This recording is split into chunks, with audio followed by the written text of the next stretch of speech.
Hi, thanks for joining me on Wilderness with Amani. I want to talk about the jigs that I use in rivers because people always ask what kind of jigs you're using. And I got the camera in this little rock crevice and I'm down here because it's so windy you're not going to be able to hear what I'm saying if I stand up out there. I use 1/8 ounce jigs, almost that's what I use. Right now I'm using Bass Pro Shops Crappie Marabou jigs. Whatever type of jig I'm using, I only use black or earth tones like brown or olive. I don't use any of the bright colors. I'm not saying that those don't work. I see a lot of steelhead jigs have brighter colors. And I have a clip that I'm going to attach to the end of this on how I make my hooks barbless, where I use a needle file and a pair of vice grips, because these bigger hooks, it's kind of hard to clip them down, so I just file them off. Don't worry about the kind of jig. Any kind of jig with hair seems to work. I like the Roadrunner jigs that have the blade. I clip the blade off so it's just a jig, and I like the sleek way they swim through the water. There's also a company called Hawken Fishing, and you can go on their site. They were having supply problems where they weren't manufacturing the colors that I needed, so I just stopped using their stuff. But they make the Woolly Bugger jig, and it's really good. And they also make the Aero Jig. Now the hackle jigs, I've caught tons of fish on those. They don't have a lot of hair, so they have a much smaller profile in the water. I really like the Hawken Fishing Marabou big black jigs I use, and because black's the only color I could ever get because that's all they seem to be able to manufacture during COVID.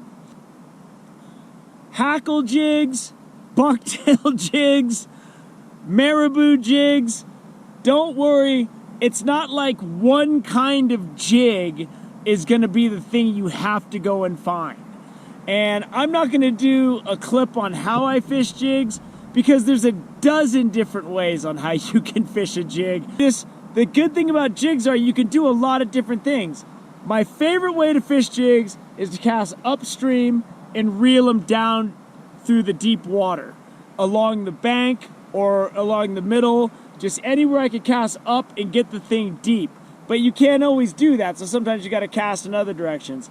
But just watch what the jig does in the water, like the clip of my fishing tips playlist, where I talk about watching your lure to see what it does, and just do different things with your jig. And the more you can do with your jig, the more you can rise to the occasion of low flow, high flow, different kinds of flows, and eventually you'll start getting success. I fish jigs a lot now. The first time I fished a jig is on my Truckee River Streak playlist. I just threw that thing out there, nailed that big brown, and I've never looked back.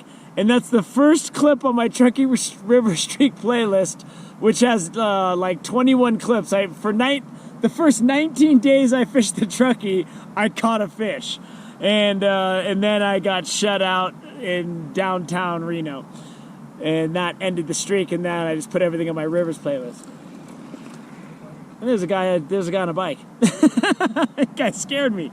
So that's what I use. Marabou jigs, bucktail jigs. I just use very simple jigs. I just tie it directly to the line, and then I make it dance.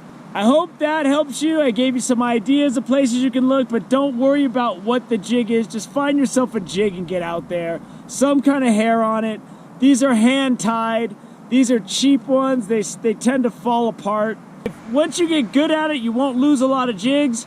And once all the paint's gone off the head, doesn't seem to make a difference. I just caught a big brown on that jig right there. So the wind's kicking back up. I'm going to wrap it up. I'm starving. I'm going home. I hope that helps you in your pursuit of experimenting with jigs and rivers. Thank you for joining me on Wilderness with Amani. Until next time.